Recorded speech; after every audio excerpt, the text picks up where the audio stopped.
Bapa, kau mendengar seruan hatiku,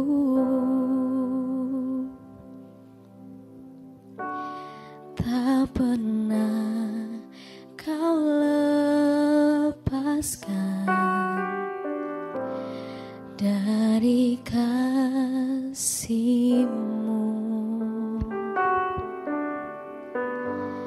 Lewat lembah kelam,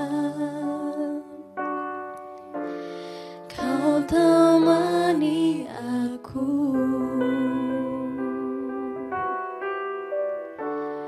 Roh-Mu bekerja selalu untuk kebaikanku, mengalir kuasa dari tempat maha tinggi. Bapa kekal mulia, kau hadir di sini, memulihkan hati, menyembuhkan yang terluka. Ku kan tenang bersama-Mu, Bapa. Mengalir kuasa dari tempat maha tinggi. Bapa kekal mulia, kau hadir di sini, memulihkan hati, menyembuhkan yang terluka. Ku kan tenang bersama-Mu, Bapa. Ku kan tenang bersama-Mu, Bapa.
Shalom, dalam sermon today kali ini bersama-sama kita akan merenungkan kebenaran firman Tuhan dengan sebuah tema kunci mengalami ketenangan hidup.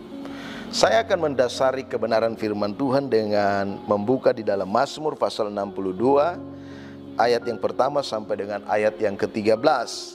Tetapi saya hanya baca di ayat yang kedua dan yang ketiga dan seterusnya. Bapak Ibu akan baca di rumah sampai pada ayat yang ke-13. Oleh Lembaga Alkitab Indonesia, Mazmur 62 ini diberi tema perasaan tenang dekat Allah. Untuk pemimpin biduan menurut Yedutun Mazmur Daud, hanya dekat Allah saja aku tenang, daripadanya keselamatanku. Ayat 3 berkata demikian, hanya Dialah gunung batuku dan keselamatanku, kota bentengku, aku tidak akan goyah. Demikian jauh pembacaan firman Tuhan, berbahagia kita yang melakukannya. Saudara-saudaraku yang kekasih di dalam Tuhan Yesus Kristus, dunia yang kita tempati dan situasi yang ada di dalamnya seringkali membuat hidup saya dan saudara tidak menjadi tenang. Dan kalau saya dan saudara kita menjadi tidak tenang, itu bisa berakibat pada kita tidak lagi dapat berdoa dan fokus pada Tuhan. Saudara-saudaraku yang kekasih di dalam Tuhan, berdasarkan Mazmur pasal 62 ini, maka kita akan mengalami ketenangan. Ada kunci ketenangan yang diberikan di dalam Mazmur 62 ini yang akan menjadi bagian saya dan saudara supaya hidup kita menjadi tenang. Mazmur 62 ini ditulis oleh Raja Daud berkaitan dengan anaknya Absalom yang mengkudetanya. Absalom ingin merebut kekuasaan dari ayahnya Daud. Akibatnya Daud mengalami kesesakan dan penderitaan. Saudaraku yang kekasih, di dalam situasi Daud mengalami kesesakan dan penderitaan inilah Daud memberikan kita pelajaran yang luar biasa. Dia tetap tenang walaupun kondisinya tidak baik. Seperti Daud yang tetap tenang, kita pun bisa mengalami ketenangan di tengah persoalan yang kita hadapi. Bagaimana kunci kita bisa mengalami ketenangan? Hal yang pertama yang ingin saya bagikan di dalam bagian ini adalah, hal yang pertama, Daud bisa tenang karena Daud mengulang-ulang kebenaran Allah bagi dirinya. Saudara yang kekasih di dalam Tuhan, Daud pada Mazmur 62 ini mengulang-ulang kebenaran bahwa hanya dekat Allah saja ia merasa tenang. Daud mengulang-ulang kebenaran Allah bagi dirinya sendiri. Di ayat yang kedua saya baca kembali, hanya dekat Allah saja aku tenang, daripadanya lah keselamatanku. Hanya dialah gunung batuku dan keselamatanku, kota bentengku, aku tidak akan goyah. Lanjut di ayat 6 dia katakan begini, hanya pada Allah saja kiranya aku tenang, sebab daripadanya lah harapanku. Hanya dialah gunung batuku dan keselamatanku, kota bentengku, aku tidak akan goyah. Pada Allah ada keselamatanku dan kemuliaanku, gunung batu kekuatanku, tempat perlindunganku ialah Allah. Dia mengulang-ulang kebenaran ini bagi dirinya. Daud mengulang-ulang kebenaran firman Tuhan untuk dirinya. Lalu kalau kita perhatikan di ayat yang ke-12, di sana dikatakan, satu kali Allah berfirman, dua hal yang aku dengar, bahwa kuasa dari Allah asalnya. Di sini juga Daud di ayat yang ke-12 berkata, satu kali Allah berfirman, dua hal yang aku dengar. Ini sebuah ungkapan yang menunjukkan bahwa Daud sering mendengarkan firman Tuhan mengenai kasih setia Tuhan dan kuasa Tuhan. Saya percaya kita pun bisa menjadi tenang kalau kita belajar seperti Daud. Bagaimana Daud mengulang-ulang kebenaran Allah kepada dirinya sendiri. Dan kalaupun kita mau tenang dalam hidup ini, mari kita belajar untuk kita mengulang-ulang kebenaran firman Tuhan bagi diri kita. Dan di sana kita bisa mengalami ketenangan hidup. Hal yang kedua, bagaimana atau kunci ketenangan menjalani hidup ini? Yang kedua, saudara, Daud dia tidak hanya mengulang-ulang kebenaran Allah bagi dirinya, tapi yang kedua, dia menguatkan orang lain. Daud walaupun dia dalam masalah, dia tetap menguatkan orang lain, saudara. Di ayat yang ke-9 dikatakan begini, percayalah kepadanya setiap waktu, hai umat. Saudaraku yang kekasih di dalam Tuhan, saya percaya bahwa Daud juga walaupun dalam situasi yang sulit, dia mengarahkan orang lain untuk orang lain itu tetap kuat di dalam Tuhan. Itu artinya apa, saudara? Daud walaupun di dalam masalah hidupnya, dia tetap menguatkan orang lain.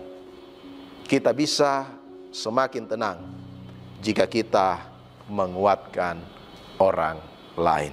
Yang ketiga dan yang terakhir, kunci ketenangan dalam hidup kita yang ketiga adalah seperti Daud. dia menaruh harapannya pada Tuhan. Demikian pula kita. Kalau saya dan saudara mau tenang dalam hidup ini, taruh harapanmu hanya pada Tuhan. Itu kunci yang ketiga. Taruh harapanmu pada Tuhan dan bukan pada manusia. Ayat 9 di sana dibilang begini, percayalah kepadanya setiap waktu, percayalah kepadanya. Taruh harapanmu hanya pada Tuhan, jangan pada yang lain. Ayat 11, jangan pada manusia. Kenapa? Karena pada manusia itu rapuh. Sekalipun manusia itu hebat, sekalipun manusia itu luar biasa, tetapi manusia itu adalah pendusta. Kata kebenaran firman Tuhan. Taruh harapanmu pada Tuhan dan bukan pada hasil kejahatan. Ayat 11 bagian A menjelaskan demikian. Lalu juga di ayat 11 bagian B di sana dikatakan taruh harapanmu pada Tuhan, bukan pada harta. Di ayat 11 bilang begini, apabila hartamu makin bertambah, janganlah hatimu melekat padanya. Taruh harapanmu pada Tuhan. Taruh harapan kita pada Tuhan. Kenapa saudara? Karena Tuhan yang punya kasih setia dan kuasa. Ayat 13, daripadanya juga kasih setia ya Tuhan, setiap engkau membalas setiap orang menurut perbuatannya. Taruh harapan kita pada Tuhan. Taruhlah harapanmu pada Yesus Kristus.